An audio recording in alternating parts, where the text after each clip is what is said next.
really don't know what Christmas is all about. Welcome to another episode of Mary Shamus. If you already subscribed, welcome back, my darling. And if you have not yet subscribed, please do subscribe. Subscribe and join a part of our family, of our community that we are building here on YouTube. I'm so excited for what the future holds. I am so grateful for every single last one of you guys. And I also am so happy to announce that Carrie Price here on my YouTube, who has subscribed, she's literally left a secret emoji below almost every single video that I have on my channel. You won the Christmas giveaway, my dear. Congratulations. I've already reached out to her and she does know that she did win and has chose her gift card and all of those things. I'm so happy that you're here. I'm so grateful that you support me. Guys, if you did not win this giveaway, please, please, please continue to stay subscribed and watch more videos. We're gonna have so many more giveaways in the future, including but not limited to a 500 and 1,000 subscriber giveaway. And my 1,000 subscriber giveaway is gonna be just bananas. So be sure that you stay tuned and you stay subscribed for all that. Or if you have not already, please, please, please subscribe and join a part of my community. Pretty please, with sugar on top. So today, now some of you guys might know, but tomorrow is my birthday, okay? So today, I'm gonna tell you the story. This is going to be the day before my birthday from actual hell, okay? Now, I have 3 separate horrible birthday stories, okay? 2 of them are kind of funny, the ones that we're gonna be telling this year. But one of them is really scary, and I probably will save that. Today's video, we are going to be talking about what led up to the worst, one of the worst birthdays of my life. And while it will sound a little bit comedic, you'll see. This was on December the 15th of 2009, okay? And during this time in my life, it was pre this guy that I was in love with. I wasn't with him yet. I had one of my horrible roommates, one of my shitty roommates. And this was the year after I graduated high school. I had just gotten out of my divorce. So I'm like in between relationships. I'm hanging out with one of my ex-best friends, hanging out with her. And we're driving. So we're driving around, just whatever. We weren't 21 yet. We couldn't go to any bars or anything like that. I was literally going to be turning 20 years old on this birthday. So it was just whatever, okay? And one of my guy friends, that it wasn't like that with me and him, but my friend, we'll call her Betsy. Betsy, she had a thing for this guy, okay? So he calls and he's like, hey, do you want to come hang out? And I was like, well, I'm with Betsy. And he was like, okay, that's cool, bring her too. He was like, my friend, me and Betsy go over to Banjo, and what am I calling? Did I make a name for him yet? We'll call him Banjo and Scooter. We go to Banjo and Scooter's house, okay? It was probably like a 35-minute drive to Banjo and Scooter's. We get there, and I've talked about this house before. I'm not going to tell you what story time it was in, and I've talked about the front porch on this house before. When you walked up this porch, people, when I tell you, when you walked up Banjo's porch, like the porch would detach from the house and like bam, back into the house. I had known him for a while. And a big situation had happened with some people he knew. Oh my gosh, it's a whole separate story on my channel. We'll just tell you that. But we go inside and I tell Betsy before we walk in there, I'm like, hey, has got a pet skunk. I just want to let you know right now, like he has a pet skunk and it's like a house cat.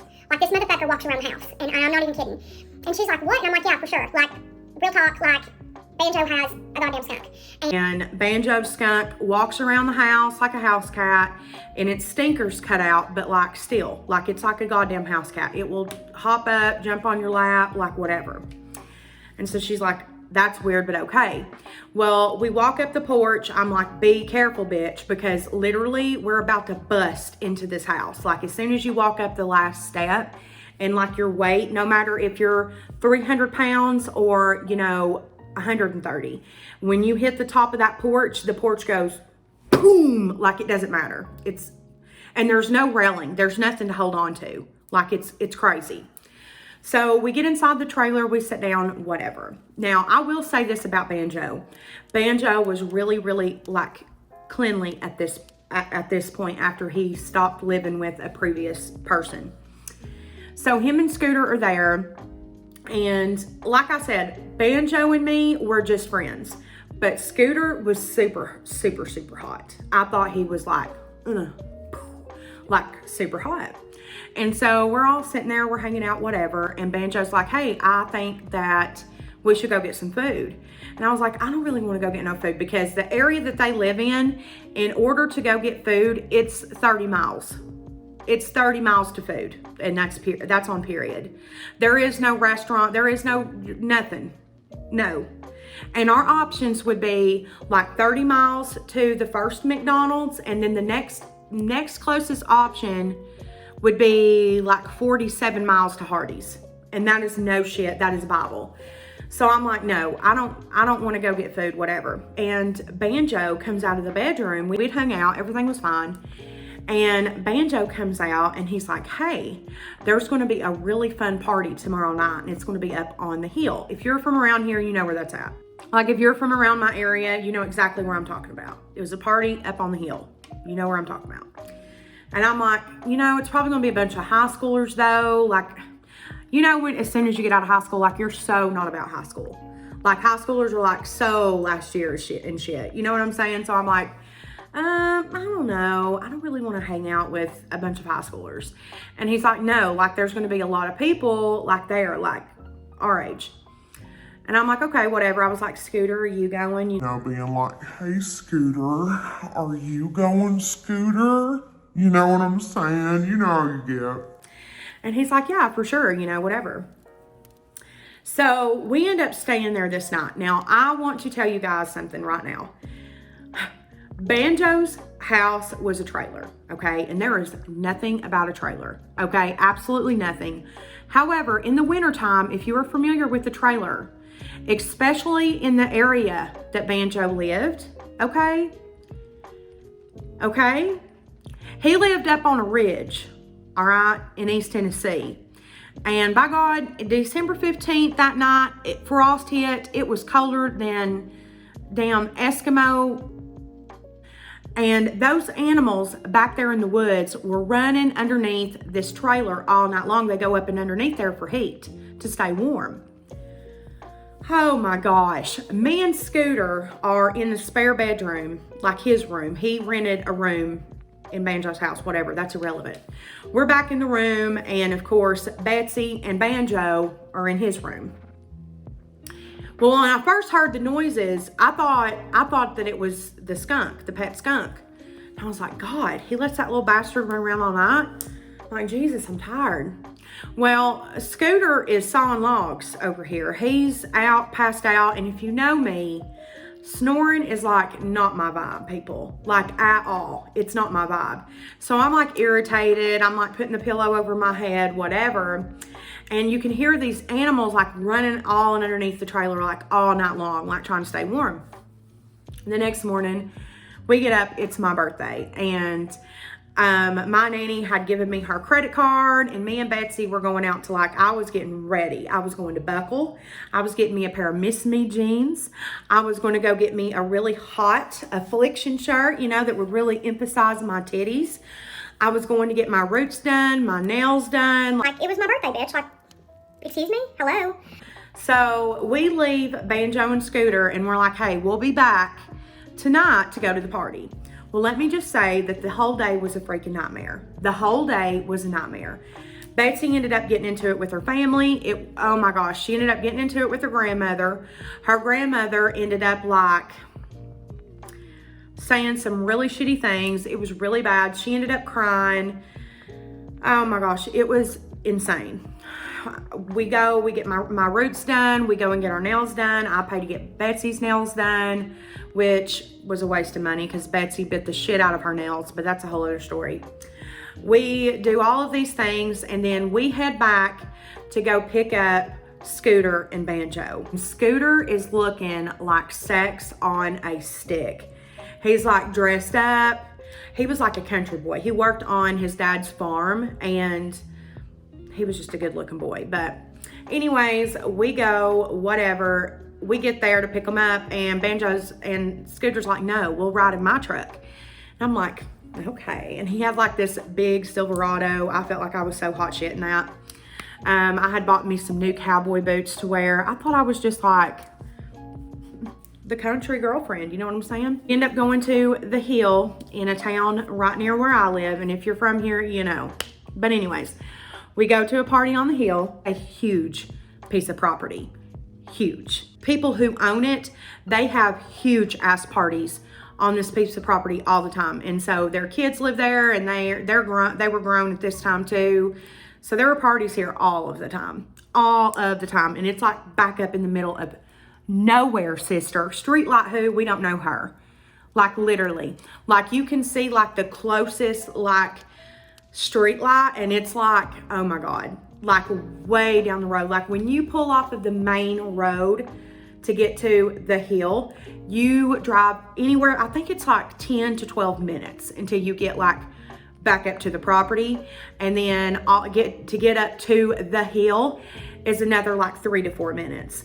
So I was really glad that we rode in Scooter's truck, because it's a drive. It is. I had driven it before in a car, but that's neither here nor there. Sorry, Mom. That's all I know to say. There were tons of people there. There were bonfires, like I would say like 3 or 4, like blazing, you know, to keep everybody warm. Let's go ahead and get up into the rest. So we arrive at the party, and everything's normal at first. I do not condone underage drinking. Please do not do this. This was so stupid, ignorant, and so many more things. Never, never do this. It could be dangerous for yourself and other people. You could harm yourself and another person, or both. Like, just don't do it. It's so stupid, irresponsible, immature, negligent, and so many other things to do what we did. But we did underage drink this night, and we also smoked marijuana. Now, there was a group of people there that none of us recognized. I don't even want to say that. I'm going to cut that out. The family who lived there, we'll put it that way, they didn't know these people. And so that's bizarre, okay? Because this family knows everybody, because they're very well known.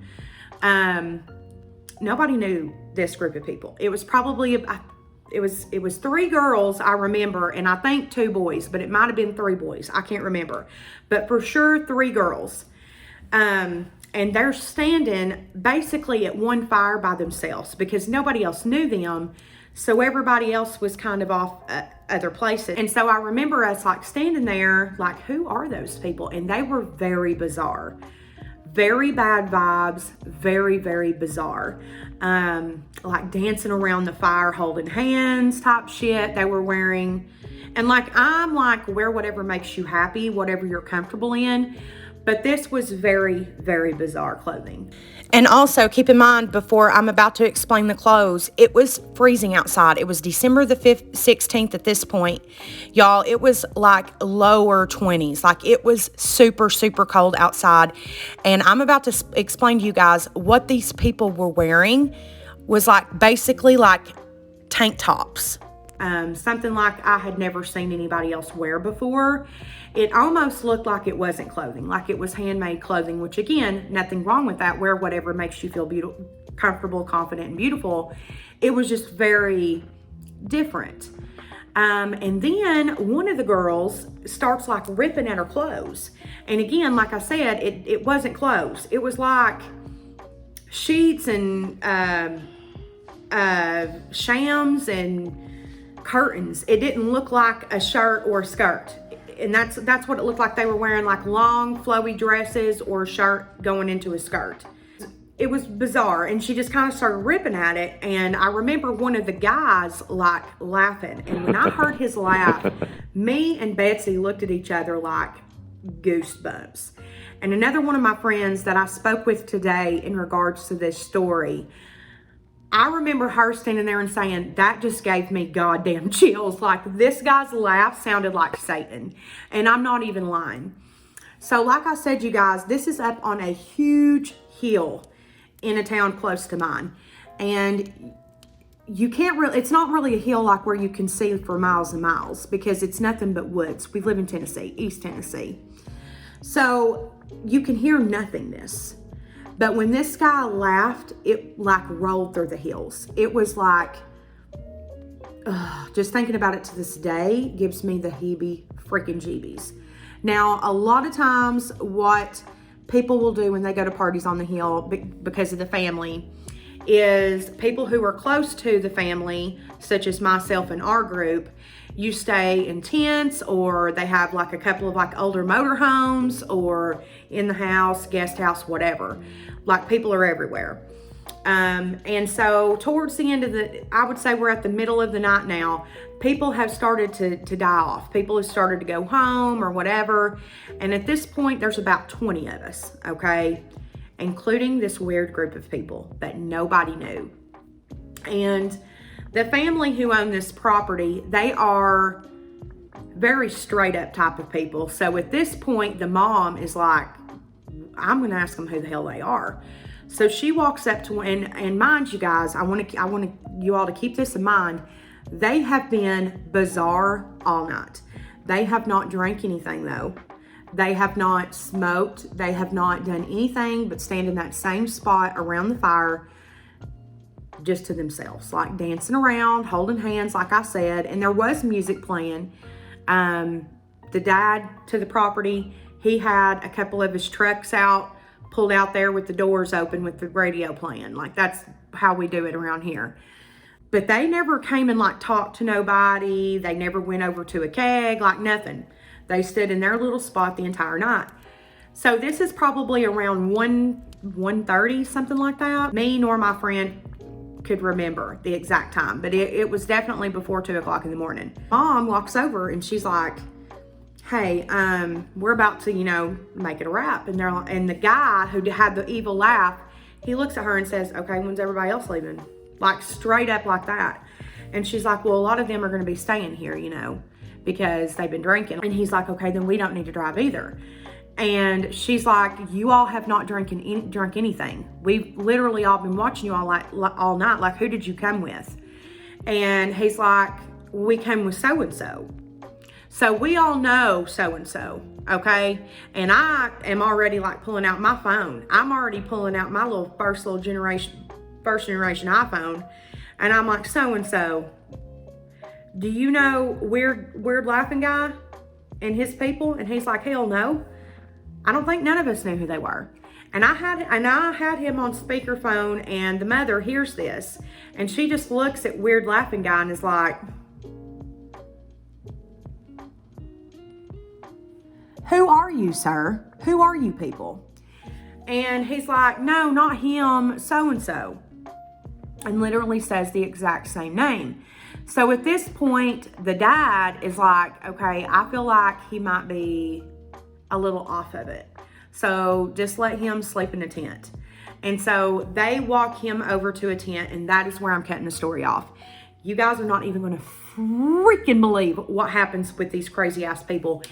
And I do not say that lightly. I'm not diagnosing anybody, but when you all find out what the hell happened this night, you all are going to be like, only your life. And I'm going to be like, you're right.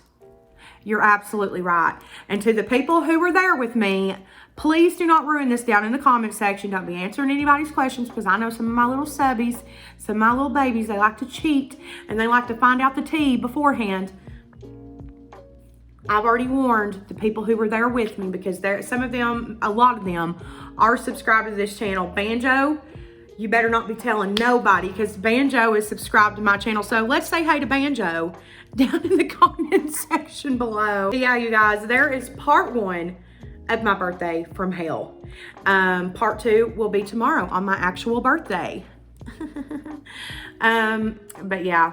Anyways, you guys, please do subscribe before you leave. Follow me on social media below. Congratulations to Carrie Price for winning my Merry Shamus 2020 Christmas giveaway. I love you so much. Do not forget, you guys, we're gonna have so many more giveaways. I have another one coming in January, so do be sure that you are subscribed before you leave in order to be able to even qualify for a giveaway. And until next time, my babies. Bye.